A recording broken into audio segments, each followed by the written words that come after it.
I am Syed Ahmed. நான் வந்து ஐனாவரம் ஏரியாவில் நியர்லி அபவுட் 30 இயர்ஸாக நான் இங்கே இருந்துகிட்ருக்கேன். ஐனாவரம் ஏரியாவில் இருக்கேன். நான் வந்து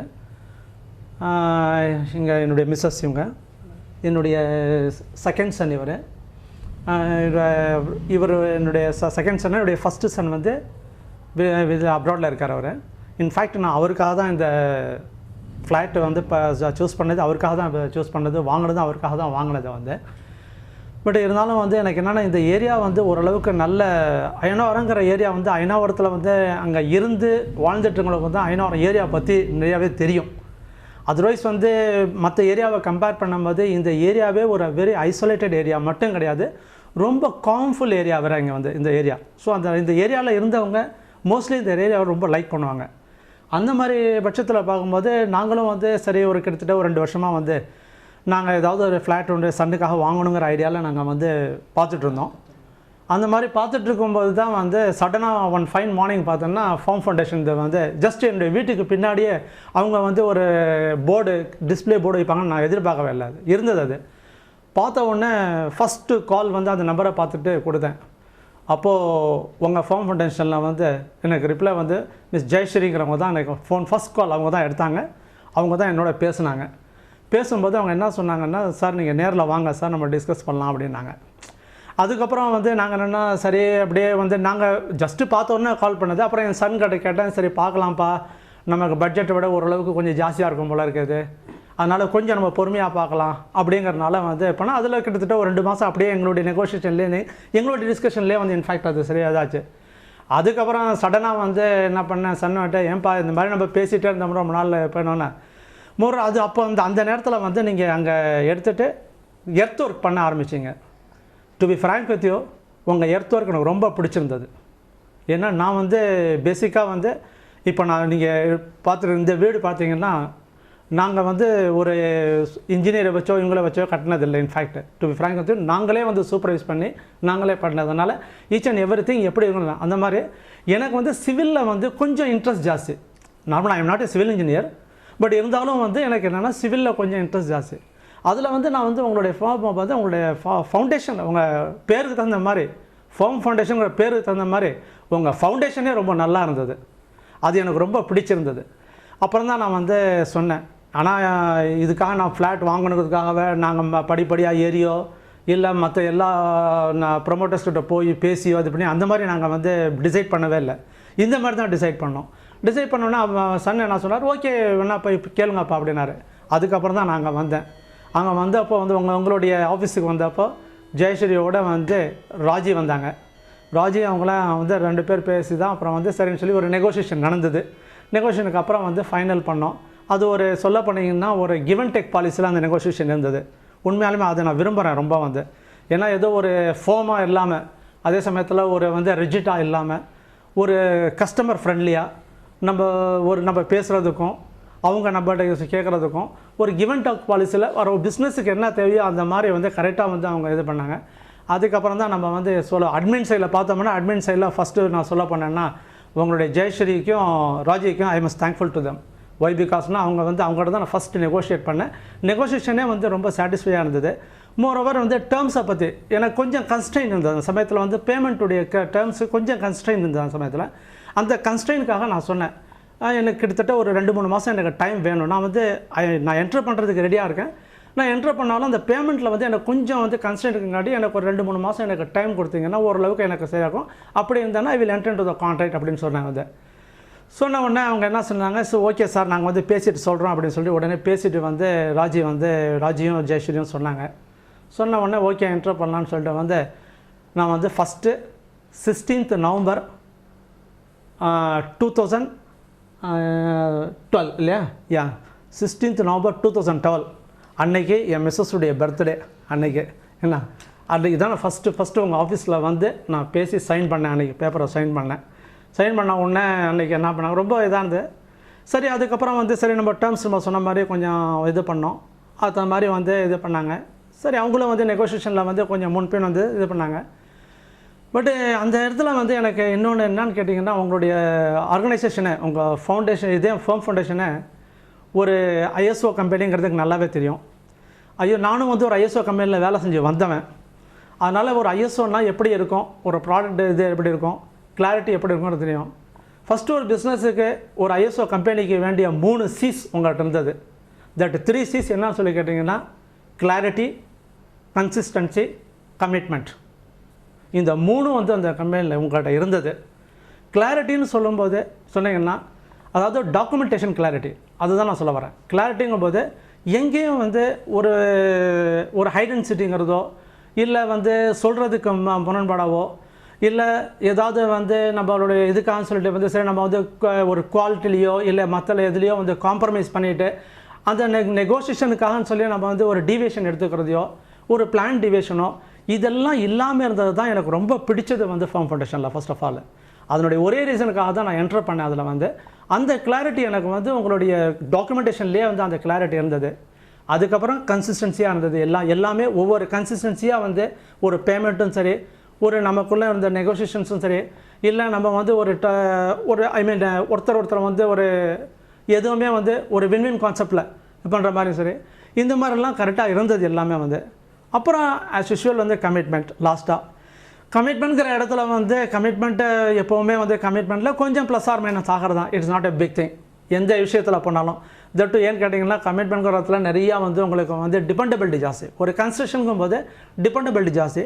அந்த டிபெண்டபிலிட்டி இருக்கும்போது அந்த மாதிரி ஒன்றும் அப்நார்மல் எனக்கு வந்து கமிட்மெண்ட்டில் இதாக இல்லை. ஓரளவுக்கு என்னென்ன கமிட் பண்ணாங்களோ குவாலிட்டி வைஸோ இல்லை அதே சமயத்தில் வந்து எனக்கு கன்ஸ்ட்ரக்ஷன் வைஸோ இல்லை எனக்கு மற்றபடி கொடுத்த கமிட்மெண்ட் வைஸோ எங்கேயுமே எனக்கு ஃபெயிலியர் கிடையாது. எல்லாமே கரெக்டாக நீங்கள் செஞ்சு கொடுத்தீங்க, எல்லாமே கொடுத்தீங்க. நான் குவைட் ஆஃபாக நான் வரும்போது உங்கள் ஆஃபீஸுக்கு வரும்போது நான் ஃபஸ்ட்டு நான் ப்ரைஸ் பண்ணுறதே வந்து உங்கள் கன்ஸ்ட்ரக்ஷன் பேர் தான். டோட்டலாக சொல்ல பண்ணிங்கன்னா we are all very much happy with the farm foundation. We are proud to have a flat from them. டெஃபினட்டாக சொல்ல பண்ணோம்னா இதை வந்து நான் வந்து ஒரு சமயம் வந்து உங்கள் எம்டிகிட்டே கூட நான் சொன்னேன் அந்த வார்த்தையை வந்து நான் பார்க்கும்போது. அது உங்கள்கிட்ட இருந்து இன்னொன்று என்னன்னு சொல்லி கேட்டிங்கன்னா இன்னொரு விஷயம் வந்து உங்கள் இதில் வந்து ஒரு நல்ல ஒரு ஹாஸ்பிட்டாலிட்டி. இந்த ஹாஸ்பிட்டாலிட்டின்னு சொல்லும்போது ரைட் ஃப்ரம் ரிசப்ஷனில் வந்து உங்களுக்கு லாஸ்ட்டாக வந்து இருக்கிற லீஸ்ட் மேனும் சரி ஹையஸ்ட் மேனுங்கும்போது எம்டிங்களும் சரி, எம்டின்னு எடுத்திங்கன்னா எம்டியிலேருந்து ஹையஸ்ட் மேன்லேருந்து லீஸ்ட் மேன் வரைக்கும் அந்த ஒரு ஃப்ளெக்சிபிலிட்டி, அடாப்டபிலிட்டி, அதே சமயத்தில் வந்து ஒரு ஹாஸ்பிட்டாலிட்டி, இது எல்லாமே வந்து எல்லாத்துக்கிட்டே இருந்தது. இது உண்மையாலுமே நான் எனக்கு தெரிஞ்ச வரைக்கும் இது ஒரு டீம் ஒர்க்னு சொல்கிறத விட அந்த டீமில் வந்து கிடைச்சிருக்கிற ஒரு வரப்பிரசாதம் தான் சொல்லணும். அது வந்து ஆக்சுவலாக வந்து இது எல்லாத்த இடத்துலையும் வந்து அமையறதில்ல. வந்து அந்த ஒரு விஷயத்தில் வந்து ரொம்ப ஃபோமாக நான் சொல்லலாம். வந்து உங்கள்கிட்ட ஈச் அண்ட் எவ்வரி பர்சன் அவங்களுக்கு வந்து ஒரு கஸ்டமரை எந்த அளவுக்கு நம்ம கஸ்டமரை சாட்டிஸ்ஃபை பண்ணுறதுங்கிறது 2-3 விஷயம். கஸ்டமர் சாட்டிஸ்ஃபேக்ஷன் சொல்லும்போது வந்து கஸ்டமர் என்ன கேட்குறாங்களோ அதை கொடுத்து சாட்டிஸ்ஃபை பண்ணுறது ஒரு விஷயம். இன்னொன்று கஸ்டமர் கேட்குறதுக்கு வந்து அவரை சாட்டிஸ்ஃபை பண்ண வைக்கிறது ஒரு விஷயம். அந்த இதெல்லாமே வந்து என்னை பொறுத்தளவு வந்து எங்களை பொறுத்தளவு சொன்னீங்கன்னா நீங்கள் வந்து கொடுத்தது வந்து எங்களுடைய சாட்டிஸ்ஃபேக்ஷன் தகுந்த மாதிரி ஒரு ஃப்ளாட்டை வந்து கொடுத்துருக்கீங்கிறது எந்த ஒரு சின்ன இதுவும் இல்லை. அதே மாதிரி ஒரு வீடுன்னு எடுக்கும்போது, வீடுன்னு வாங்கும்போதோ இல்லை ஒரு ஃப்ளாட்டுன்னு சொல்லி எடுக்கும்போதோ நிறைய கன்சர்ன்ஸ் தான். ஒவ்வொரு கிளைண்ட்ஸ் உங்கள்கிட்ட வர ஒவ்வொரு கிளைண்ட்ஸும் உங்களை வந்து நிறைய ஒரு கமிட்மெண்ட்டோட நிறைய ஒரு இதுங்களோட தான் வந்து ஒரு ஃப்ளாட் பர்ச்சேஸ் பண்ண வர்றாங்க. ஆனால் அதில் இருக்கிற கஷ்டத்தை மறந்து ஏன்னா ஒரு நல்ல ஒரு ஃப்ளாட் நம்ம வந்து வாங்கியிருக்கோம் அப்படின்னு கிடைக்கிற சந்தோஷம் இருக்குது பார்த்தீங்களா, அதுதான் வந்து ரொம்ப முக்கியம். அந்த சந்தோஷம் வந்து உண்மையாலுமே எங்களுக்கு இருக்குங்கிறது நான் மனப்பூர்வமாக சொல்கிறேன். இது வந்து நிறைய இடங்களில் வந்து உங்கள் ஆஃபீஸில் வரும்போது நிறையா பேர்கிட்ட சொல்லியிருக்கேன். அது மாதிரி அதே மாதிரி டெக்னிக்கல் சைடு எடுத்திங்கன்னா டெக்னிக்கல் சைடு வந்து பரமேஸ்வரி அங்கே வந்து டெக்னிக்கல் சைடில் எனக்கு ரொம்ப காண்டாக்ட் ஆனது பரமேஸ்வரி தான். எனக்கு ரொம்ப காண்டாக்ட் ஆனது எந்த ஒரு விஷயத்த வந்து சொன்னால் கூட வந்து சார் நான் கவனிக்கிறேன் சார், நான் பார்க்குறேன் சார், நான் உங்களுக்கு சொல்கிறேன் சார், எனக்கு பாசிட்டிவ் ஆன்சர் இது வரைக்கும் பாசிட்டிவ் ஆன்சர்ஸ் தான் வந்து யாருமே அங்கே வந்து கொடுத்துருக்காங்க. அது மாதிரி பாசிட்டிவ் ஆன்சர்ஸ் மட்டும் இல்லை, அவங்களுடைய கமிட்மெண்ட்லேயும் அந்த மாதிரி செஞ்சியும் கொடுத்துருக்காங்க. ஃபைனலாக எனக்கு இன்ட்ரடியூஸ் ஆனது தான் பிரீதா கிட்ட வந்து சொல்ல போனோம்னா எந்த ஒரு விஷயத்தையும் வந்து அவங்க வந்து சொல்லிட்டோம்னா மேடம் இந்த மாதிரி இருக்குது எனக்கு இல்லைன்னா அதை வந்து நம்ம மறுபடியும் நம்ம ஃபாலோ பண்ணாத அளவுக்கு வந்து அதை செஞ்சு கொடுக்குற ஒரு குவாலிட்டி வந்து அவங்களுக்கு. இது வந்து ஒருத்தர்கிட்ட மட்டும் கிடையாது, இது வந்து உங்கள் டீமில் இருக்கிற அத்தனை பேர்கிட்டையுமே இருக்கிற குவாலிட்டி. இது வந்து நான் என்ன சொல்ல போனேன்னா நான் வந்து அந்த முன்னாடி சொன்ன மாதிரி ரைட் ஃப்ரம் ரிசப்ஷனில் இருந்து எனக்கு இன்ட்ரடக்ஷன் ஆனது வந்து அட்மின் சைடில் வந்து 2 பேர், அதாவது ஜெயஸ்ரீ அண்ட் ராஜி. அதே மாதிரி டெக்னிக்கல் சைடில் வந்து இன்ட்ரடக்ஷன் ஆனது பரமேஸ்வரி. ஃபைனல் டோட்டலாக ஏஜிஎம் லெவலில் இருக்கிற வந்து பிரீதா வந்து ஃபைனல் ஆகுது. பட் இது எல்லாத்த விட என்னென்னு இன்னொன்று கேட்டிங்கன்னா, உங்களுக்கு எந்த ஒரு விஷயத்துலையும் சர்வீஸ் சாட்டிஸ்ஃபேக்ஷன் இருக்கணும். சேல்ஸ் ஆஃப்டர் சர்வீஸ் சொல்கிறது நம்ம சொன்னோம்னா இம்மீடியட்டாக அதை ரெஸ்பான்ஸ் பண்ணி அதை செய்யக்கூடிய குவாலிட்டி வந்து இருக்குது அவங்ககிட்ட இருக்குது. இது வந்து இதுதான் வந்து ஒரு கஸ்டமருக்கு ரொம்ப சாட்டிஸ்ஃபை தர்றது. ஃபர்ஸ்ட் ஆஃப் ஆல் வந்து அந்த சாட்டிஸ்ஃபேக்ஷன் வந்து தொடர்ந்து நீங்கள் கொடுப்பீங்கிற நம்பிக்கை கண்டிப்பாக அவங்க மேலே இருக்குது. மோரோவர் வந்து உங்களுடைய கன்ஸ்ட்ரக்ஷனில் வந்து நான் எர்த் ஒர்க்கில் இருந்து ஃபைனல் வரைக்கும் நான் பார்த்த அளவுக்கு வந்து இன்ஃபேக்ட் சொல்லப்போனால் உங்கள் ஃபேம் ஃபவுண்டேஷன்லேயே யாருமே வந்து உங்கள் இன்ஜினியர்ஸ் கூட அந்தளவுக்கு பார்த்துருக்க மாட்டாங்க. ஏன்னு சொன்னீங்கன்னா, எனக்கு ஜஸ்ட் என்னுடைய வீட்டுக்கு பின்னாடி இருக்கிறது தான் ஆல்மோஸ்ட் டெய்லி நான் விசிட் பண்ணுற இடமா இருந்தது. அது எனக்கு உங்களுடைய எர்த் ஒர்க் பண்ணதுலேருந்து ஃபைனல் ஸ்டேஜ் வரைக்கும் அந்த பில்டிங்கில் என்னங்கிறது என்னால் சொல்ல முடியும். மோரோவர் அது சொல்ல முடியுங்கிறத விட வந்து அதை வந்து நான் ரொம்ப அனுபவிச்சிருக்கேன். அதை வந்து உங்களுடைய ஒவ்வொரு ஸ்டெப் பை ஸ்டெப் ஒவ்வொரு ஸ்டெப்பும் நீங்கள் வந்து கன்ஸ்ட்ரக்ட் பண்ண விதம், நீங்கள் ஃபைனல் பண்ண விதம், கொடுத்த விதம், இது எல்லாம் வந்து நம்ம நினச்சி பார்க்கும்போது உண்மையாலுமே ஒரு நல்ல இடத்துல நம்ம வந்து ஒரு ஃப்ளாட் வாங்கியிருக்கோங்கிற உணர்வு எங்கள் எல்லாத்துக்குமே வந்து அது இருக்குது ஆக்சுவலாக வந்து. ஸோ அதனால தான் நான் சொன்னேன் வந்து we are very proud to have a flat from Fame Foundations சொன்னேன். We are very much proud of that. This is from heartly that I am saying.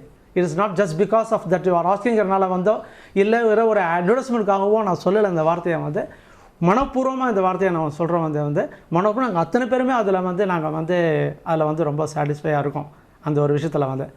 மற்றபடி வந்து சொல்லப்போனால் வந்து ஒரு இதை சொல்லுவாங்க என்னென்னா, there is a woman behind for every man's success சொல்லுவாங்க. அதாவது ஒரு ஆணுக்கு பின்னாடி ஒரு பெண்ணுடைய இதுதான் வந்து ஃபுல்லாக வந்து சக்ஸஸ் சொல்லி அந்த மாதிரி சொல்ல போனோம்னா team behind to every project success in fame foundation சொல்லி நான் சொல்லலாம்.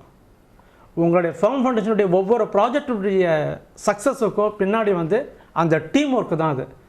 அதெல்லாம் வந்து அதை வந்து ஜென்ரலாக சொன்னோம்னா சொல்லுவாங்க integrity, commitment, excellence and team work சொல்லுவாங்க. அது டோட்டலாக சொல்லும்போது ஐஸ்-டி அப்படின்னு சொல்லுவாங்க. ஐசிஇ ஐஸ்-டி அப்படின்னு சொல்லுவாங்க. I for integrity, C for commitment, E for excellence and T for commitment team work சொல்லி வந்து இந்த இன்டெகிரிட்டின்னு சொல்லும்போது அதை வந்து ட்ரஸ்ட் அண்ட் ரெஸ்பெக்ட் தான் சொல்லுவாங்க. இன்டெகிரிட்டியினுடைய ஃபார்மே என்னன்னு சொல்லுன்னா trust and respect. First trust பண்ணோம். இந்த ட்ரஸ்ட்டு வந்து உண்மையாலுமே அந்த நான் நினைக்கிறேன் வந்து அந்த பெருமை வந்து கண்டிப்பாக உங்கள் எம்டிக்கு தான் போய் சேரும். அது அந்த அளவுக்கு அவர் வந்து ஒவ்வொரு ஸ்டாஃப் மேலேயும் வச்சுருக்கிற ட்ரஸ்ட்டு தான் வந்து ஒரு டீம் ஒர்க்கை வந்து உருவாக்கியிருக்கு இந்த அளவுக்கு. அதுதான் அதுக்கு அடுத்தது என்னன்னு சொல்லி கேட்டிங்கன்னா உங்களுடைய வந்து எக்ஸலன்சி. அதாவது உங்களுடைய கன்ஸ்ட்ரக்ஷனில் வந்து நீங்கள் எங்கேயுமே உங்களுடைய குவாலிட்டியை காம்ப்ரமைஸ் பண்ணாமல் நீங்கள் நல்ல ஒரு குவாலிட்டியை தரணுங்கிறது அதே மட்டுமே ஒரு எய்மாவோ ஒரு விஷனாகவே வச்சுக்கிட்டு நீங்கள் கொடுத்துருக்கிறது தான் வந்து ரொம்ப பெரிய விஷயம். அதில் அடுத்தது கமிட்மெண்ட்டுங்கிறது இடத்துல எல்லா கமிட்மெண்ட்டும் சொல்லலாம். ஃபினான்ஷியல் கமிட்மெண்ட், உங்களுடைய அவுட்புட்டுடைய கமிட்மெண்ட், உங்களுடைய இது ஃபினிஷிங்குடைய கமிட்மெண்ட், அதே மாதிரி கஸ்டமருக்கு நீங்கள் கொடுக்குற கமிட்மெண்ட்டு. இந்த எல்லா கமிட்மெண்ட்டுமே மேக்ஸிமம் நீங்கள் வந்து எல்லாமே ஃபாலோ பண்ணியிருக்கீங்க, எல்லாமே கமிட் பண்ணியிருக்கீங்க. இன் டோட்டல் இது எல்லாம் சேர்த்தது தான் டீம் ஒர்க். அந்த டீம் ஒர்க்கில் வந்து ஃபைனல் ப்ராடக்ட் நீங்கள் கொடுக்கும்போது இந்த டீம் ஒர்க்கு சரியாக இருந்தால் தான் உங்களுடைய கொடுக்க முடியும். அதை தான் நீங்கள் கொடுத்துருக்கீங்க. இந்த விஷயத்தில் வந்து நாங்கள் ரொம்ப ரொம்ப ரொம்ப ஹாப்பி வித் தட்.